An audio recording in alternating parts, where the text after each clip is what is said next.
Assalamualaikum warahmatullahi wabarakatuh. Salam sejahtera bagi kita semua. Yang terhormat Bapak dan Ibu Asesor yang bertugas, perkenalkan saya Santi Hekmawati MTRK, merupakan salah satu dosen di Perguruan Tinggi Politeknik Bakti Asi Purwakarta pada program studi Pendidikan Profesi Bidan. Pada hari ini, saya akan mendeskripsikan salah satu mata kuliah yang saya ampu pada PDD UKT-PT atau Pernyataan Diri Dosen Unjuk Kerja Tridharma Perguruan Tinggi pada bidang pengajaran. Sebelumnya, saya akan mendeskripsikan kualifikasi pendidikan yang saya miliki, yaitu saya merupakan Magister Terapan Kebidanan yang lulus pada tahun 2019. Maka dengan adanya keterkaitan, saya mengampu mata kuliah yang tentunya relevan dengan bidang keilmuan, yaitu asuhan kebidanan kehamilan dan holistic care, di mana dengan menggunakan pendekatan delivery, interaksi, dan assessment. Pada mata kuliah asuhan kebidanan kehamilan dan holistic care, di mana capaian pembelajaran pada mata kuliah ini adalah mahasiswa mampu melaksanakan pemeriksaan awal kehamilan, mampu melaksanakan pemeriksaan fisik pada ibu hamil, mampu melaksanakan identifikasi gizi dan nutrisi pada ibu hamil, mahasiswa mampu melaksanakan identifikasi kelainan dan tata laksana pada ibu hamil dengan resiko, kemudian mampu melaksanakan pemeriksaan penunjang pada ibu hamil, kemudian mahasiswa mampu melaksanakan komunikasi, edukasi, dan konseling, kemudian mampu melaksanakan identifikasi gangguan psikologis, mahasiswa mampu melaksanakan kelas ibu hamil, mampu melaksanakan identifikasi pemberian suplemen bagi ibu hamil, kemudian mampu melaksanakan asuhan holistic care pada ibu hamil, mampu melaksanakan pendokumentasian asuhan kebidanan. Nah, adapun bentuk pembelajaran pada mata kuliah ini yaitu praktek, metode SCR, PBL, learning contract, bedside teaching, ya, pre dan post conference, diskusi kasus atau case presentation. Untuk evaluasinya terdiri dari TS, UAS, dan tugas.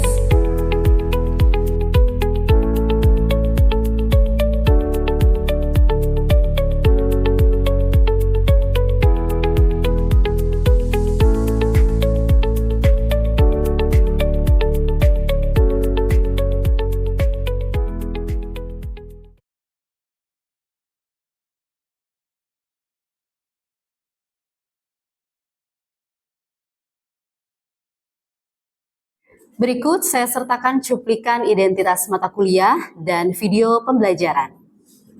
Bismillahirrahmanirrahim. Assalamualaikum warahmatullahi wabarakatuh. Waalaikumsalam warahmatullahi wabarakatuh. Selamat siang semuanya. Siang. Apa kabar? Alhamdulillah. Alhamdulillah ya. Semoga hari ini dalam keadaan sehat tanpa kurang suatu apapun ya. Hari ini alhamdulillah kita bisa bertemu lagi di mata kuliah yang sama ya. Kita melanjutkan pertemuan yang sebelumnya. Baik, hari ini ada yang tidak hadir? Hadir semua ya, alhamdulillah. Oke, sebelum kita mulai perkuliahan hari ini, kita sama-sama berdoa supaya hari ini diberikan kemudahan, kelancaran, dan ilmu yang didapatkan bisa bermanfaat ya. Mari kita berdoa menurut kepercayaannya masing-masing. Berdoa dimulai. Berdoa selesai. Baik, di pertemuan kita sebelumnya, masih ingat ya pertemuan sebelumnya kita membahas tentang apa? Identifikasi kehamilan dengan kelainan. Kemudian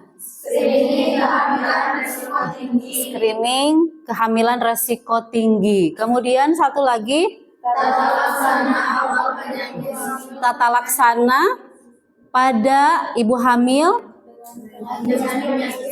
dengan penyakit sistemik. Oke ya, seperti janji saya di minggu lalu, hari ini kita membahas tentang anemia. Ya, ada yang mungkin sudah mempelajari tentang anemia. Apa itu anemia? Kekurangan darah. Kemudian selain itu HB kurang dari 11. Apa resikonya kalau ibu hamil mengalami anemia? Iya? Bisa terjadi bayinya lahir prematur, ya. Kemudian apalagi? Menghambat perkembangan janin, bagus. Kemudian bisa juga terjadi perdarahan pada saat persalinan, gitu ya. Baik, jadi itu ya bahaya-bahaya yang bisa terjadi pada ibu hamil dengan anemia. Jadi tadi coba sebutkan satu orang. Anemia itu adalah siapa? Anemia adalah kondisi ketika jumlah sel darah merah atau kadar hemoglobin dalam darah lebih rendah dari normal dan menyebabkan kekurangan oksigen. Anemia itu dibagi menjadi 3 anemia ringan, ya, anemia sedang dan anemia berat. Nah, kita tentu sebagai seorang bidan harus bisa menangani bagaimana caranya supaya ibu hamil itu tidak mengalami anemia, ya kan? Sudah kita ketahui bersama, wajib ibu hamil mengkonsumsi zat besi, ya kan? Nah, tetapi ternyata ada beberapa ibu hamil yang masih ngeyel gitu ya, atau masih males minum tablet FE. Padahal sudah dikasih edukasi, sudah dikasih konseling, tapi kadang masih ada saja pasien yang tidak tertib minum tablet FE atau tablet zat besi, gitu ya. Karena kita tentu di lapangan bertemu dengan beberapa pasien hamil yang berbeda-beda ya karakternya ya. Ada yang memang kadang cerewet gitu kan. Nanya-nanya apa sih untungnya, apa sih manfaat minum tablet FE, ada yang seperti itu. Ada yang memang harus kita kasih tahu gitu ya. Ada juga yang sudah dikasih tahu tapi masih males-malesan. Tapi ada juga tidak sedikit yang memang nurut gitu ya. Maksudnya ketika dikasih tahu bahwa manfaat tablet FE itu begitu luar biasa gitu ya, supaya mencegah anemia, ada juga yang ibunya mengkonsumsi. Nah, tetapi tadi bagaimana cara kita untuk mengantisipasi atau gimana nih caranya supaya semua ibu hamil itu dipastikan minum tablet FE gitu ya. Kemudian supaya itu tadi tidak terjadi anemia. Nah, tetapi tidak sedikit juga yang sudah rutin minum tablet FE, ada aja ya yang ternyata mengalami anemia gitu kan. Berarti faktor apa lagi nih yang harus ditambah? Dilihat dari apa? Konsumsi zat besi. Iya, tadi sudah rutin nih minum zat besi. Ternyata harus ada pendamping lain gitu ya untuk menunjang itu. Apa salah satunya? Pola makan ya. Ibunya kan suka ditanya tuh, Bu, ibu suka makan sayur enggak? Gitu ya. Atau ibu di rumah coba makan sayur, bisa sayur bayam ya, atau sayur-sayuran hijau. Untuk apa? Mendampingi atau menunjang ya, supaya tadi selain juga zat besi, tapi juga untuk semakin menaikkan kadar HB bisa ditunjang dengan makanan. Salah satunya dengan makan sayuran. Oke, seperti yang minggu lalu Ibu sampaikan. Jadi ada jurnal terkait anemia gitu ya. Nah, di sini ada efektivitas sayur pakis terhadap kadar HB pada ibu hamil di wilayah kerja Puskesmas Campaka Kabupaten Purwakarta. Nah, ini ibu sendiri yang meneliti gitu ya, karena penasaran nih sama si sayur pakis ini. Tahu sayur pakis? Tahu ya? Pernah? Ayo Ibu Bidan pernah menyicipi gitu sayur pakis? Ada yang sudah, ada yang belum gitu ya. Oke.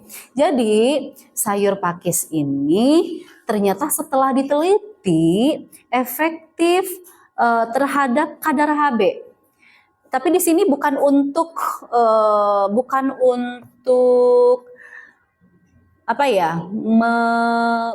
untuk menggantikan zat besi, tidak. Tetapi ini mendampingi. Nah, gitu ya. Kadang kita sudah mengkonsumsi vitamin gitu ya, atau salah satunya zat besi. Kan kadang apakah itu semua terserap semua oleh tubuh kita gitu ya?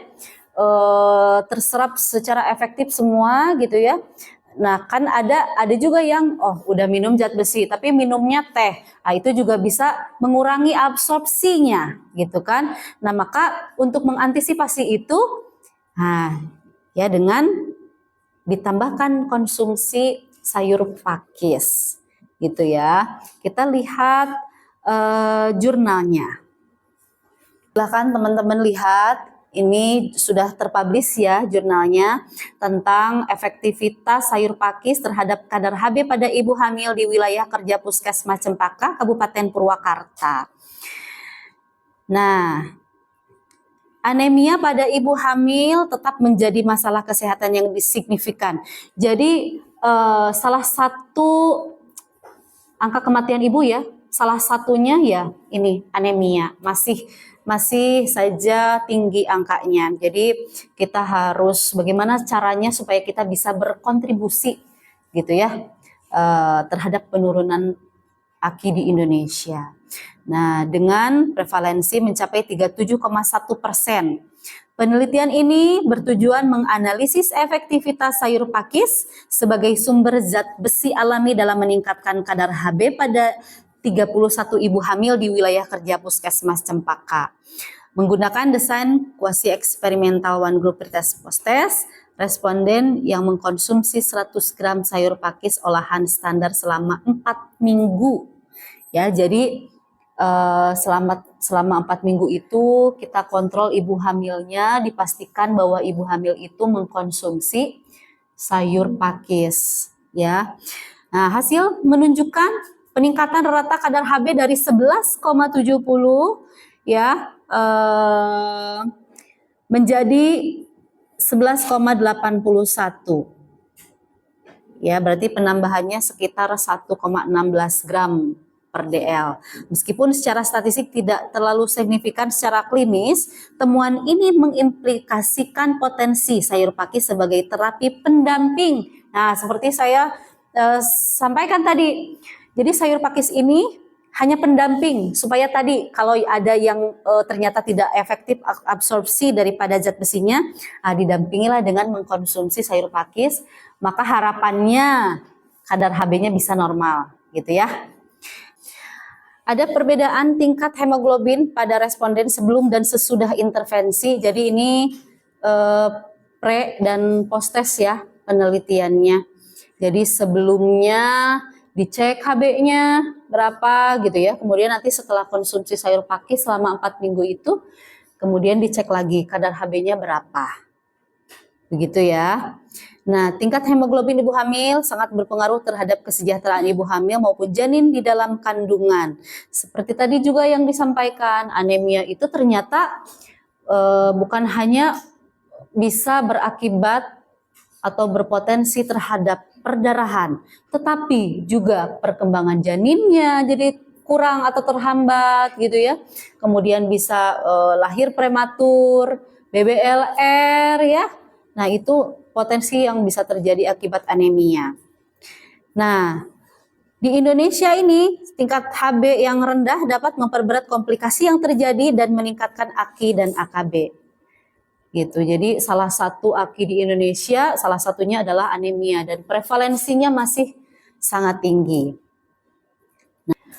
Nah, kemudian pada kesimpulan hasil daripada penelitian ini menunjukkan bahwa terdapat peningkatan kadar HB pada ibu hamil setelah pemberian sayur pakis dengan kadar HB sebelum intervensi yaitu 11,70 dan setelah intervensi sebesar 11,81. Gitu ya. Nah, hal ini mengindikasikan bahwa sayur pakis dapat memberikan manfaat sebagai sumber zat besi tambahan bagi ibu hamil, walaupun tadi ya efeknya tidak cukup signifikan seperti halnya misalkan kita langsung minum zat besi ya. Maka di sini ditekankan bahwa sayur pakis ini adalah pendamping gitu ya, supaya lebih efektif. Zat besi itu suatu hal yang wajib dikonsumsi ibu hamil gitu ya, ditambah lagi dengan konsumsi sayur pakis yang juga bisa meningkatkan kadar HB. Nah, baik sampai sini ada pertanyaan sebelum kita coba bedah kasus? Ya, silakan. Di situ kan tertulis kalau ibu hamilnya itu mengonsumsi sayur pakisnya selama 4 minggu ya. Terus bagaimana caranya si peneliti ini mengetahui kalau Bagus ya. Jadi penelitian ini ibu hamil itu harus dipastikan ibu hamilnya mengkonsumsi sayur pakis. Gimana caranya bisa kita tahu gitu kan? Karena ya betul tadi peneliti juga nggak mungkin masa dia sampai nginep-nginep di rumahnya gitu ya, atau seperti apa. Pertama saya buatkan grup WhatsApp gitu kan. Nah, di grup itu setiap hari ibunya mengirimkan video ibunya sedang mengkonsumsi dia dokumentasi betul. Jadi sebenarnya selain dokumentasi ada lembar observasi di situ kayak buku harian. Kalau misalkan hari ini tanggal berapa mengkonsumsi sayur pakis jam berapa, kemudian di video. Jadi ada dokumentasi setiap harinya supaya mengetahui dan memastikan bahwa ibu hamil itu benar-benar mengkonsumsi sayur pakis. Iya. Teman-teman, coba lihat di sini ada contoh kasus di mana Nyonya A usia 27 tahun, G1 P0 datang ke puskesmas untuk pemeriksaan antenatal care atau ANC. Di mana hasil pemeriksaannya menunjukkan yang pertama usia kehamilannya 29 minggu, tekanan darahnya 110/70 mmHg, nadinya 84 kali per menit, respirasinya 20 kali per menit, suhunya 36,7, berat badannya naik ya sesuai usia kehamilan. Kadar HB di sini 10, berapa? 2. Ya, mengeluh, mudah lelah, kemudian sering mengantuk dan kadang merasa pusing saat beraktivitas, dan mengaku tidak rutin mengkonsumsi tablet tambah darah ya karena sering mual setelah meminumnya. Dan ternyata Nyonya A ini juga tidak menyukai sayuran hijau sehingga jarang makan sayur gitu ya. Oke. Suami yang mendampingi pemeriksaan namun belum mengetahui pentingnya pemanfaatan atau pemenuhan zat besi selama kehamilan. Oke, sekarang coba teman-teman berapa ya? Identifikasi nih. Misalkan di sebelah sini coba merapat kita lebih kanan sedikit. Ya, agak maju sedikit. Oke, 1, 2, 2, 3 ya. Oke, kira-kira nanti menurut ini silakan diskusi dulu. Yang di sini silakan diskusikan apa masalah yang dialami oleh Nyonya A. Tadi ya. Kemudian yang tengah ini faktor apa saja yang menyebabkan HB-nya rendah. Ya. Kemudian apa resiko anemia bagi ibu dan janin. Jadi apa sih resiko yang bisa terjadi gitu ya akibat anemia pada ibu dan janinnya. Kemudian pemeriksaan apa yang harus dilakukan, dan nanti informasi kepada suami dan keluarga tadi ya, karena ternyata suaminya mendampingi sudah bagus, tetapi dia kurang memahami pentingnya pemenuhan zat besi. Oke ya, silakan didiskusi dulu. Ketemu ya. Jadi apa masalah utamanya?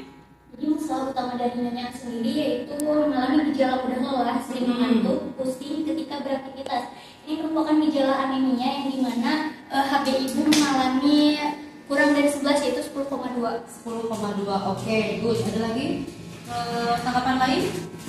Oke, berikutnya tadi faktor apa? Tadi kelompok pertama mengatakan bahwa ini diduga anemia, gitu kan, karena kadar HB-nya rendah. Jadi faktor apa yang menyebabkan HB-nya rendah? Setelah kelompok kami diskusikan, jadi dari kasus tadi itu ada 2 faktor ibu. Pertama itu dari pola makan si ibu, karena si ibu ini kan tidak suka mengkonsumsi sayur hijau ya. Jadi dari pola makan tersebut ibunya tidak mendapatkan nutrisi yang seimbang, jadi kurang dari zat besinya.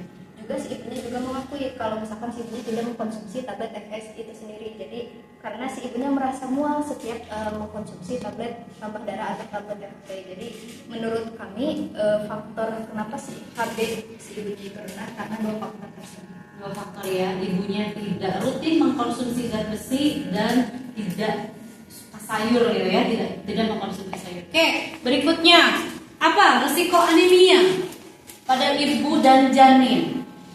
Jadi resiko anemia bagi ibu dan janin itu salah satunya bagi ibu. Yang pertama mudah lelah dan lemah karena kurangnya oksigen yang dibawa ke jaringan tubuh. Nah yang kedua pusing dan sesak napas terutama pada saat beraktivitas. Nah yang ketiga resiko persalinan prematur. Yang keempat gangguan kontraksi rahim sehingga persalinan dapat berlangsung lebih lama. Nah selanjutnya jadi kalau resiko anemia bagi janin ada pertumbuhan janin terhambat, berat badan lebih rendah, BLR ya, terus lahir prematur, betul, cadangan zat besi bayi rendah, dan meningkatkan resiko kematian janin atau bayi.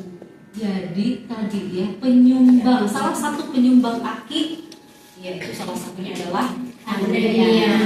Nah, setelah kita tahu nih, oh ternyata dilihat dari kasus bahwa ibunya mengalami anemia. Pemeriksaan penunjangnya apa tadi? Ya dengan pemeriksaan kadar HB. Ternyata HB-nya hanya 10,2. Dibuktikan lagi dengan ibunya tidak mengkonsumsi zat besi. Kemudian juga tidak suka makan sayur. Lebih parah lagi ya. Maka ibunya mengalami anemia. Anemia itu benar-benar berbahaya tadi ya, tidak hanya kepada ibunya, ya kan? Tapi juga kita tahu bahwa berpotensi juga terhadap janinnya, tidak berkembang, BBLR, lahir prematur. Ibunya ya tentu perdarahan, dan perdarahan itu adalah penyumbang yang juga sangat tinggi, penyumbang angka kematian ibu. Nah, maka salah satu upaya kita untuk berkontribusi nih ya, menjaga supaya ibu hamilnya sehat, sejahtera, gitu kan, tidak ada lagi yang anemia. Berarti pastikan bahwa pasien-pasiennya minum tablet FE dan ditambahkan dengan pendampingan, yaitu dengan mengkonsumsi sayur pakis yang sudah dibuktikan oleh hasil penelitian. Nah, ya jadi sesuatu yang kita sampaikan kepada pasien, sesuatu yang kita konseling nih kepada pasien.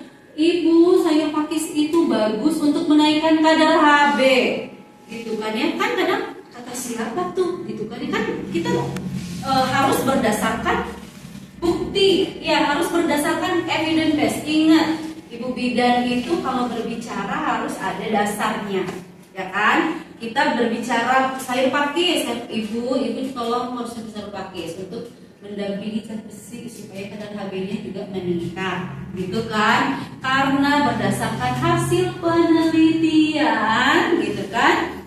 Nah, bahwa sayur pakis efektif dalam menaikkan kadar HB.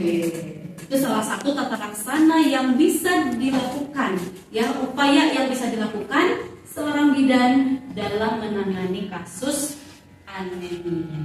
Jadi hari ini apa yang kita dapatkan tadi, selain kita bisa mendeteksi kelainan ya, kemudian mendeteksi resiko tinggi, hari ini pun kita mendapatkan pembelajaran terkait tata laksana anemia ya. Nah, jadi apa itu anemia?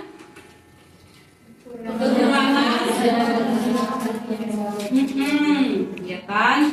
Apa faktor penyebab HB rendah?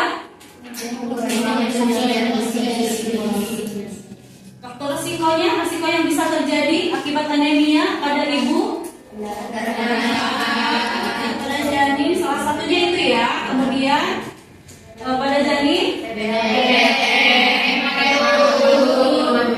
kematian juga ya. Oke, itu tata laksana atau upaya yang bisa kita lakukan untuk mencegah anemia. Baik, sebelum kita tutup perkuliahan hari ini, ada yang mau ditanyakan? Cukup ya. Baik, kalau sudah tidak ada pertanyaan, kita cukupkan perkuliahan kita hari ini. Semoga ilmunya bermanfaat. Amin. Insyaallah kita ketemu lagi di pertemuan selanjutnya ya. Terima kasih. Assalamualaikum warahmatullahi wabarakatuh. Waalaikumsalam warahmatullahi wabarakatuh. Deskripsi pada PDD UKT-PT atau pernyataan diri dosen unjuk kerja Tridharma Perguruan Tinggi. Terima kasih dan wassalamualaikum warahmatullahi wabarakatuh.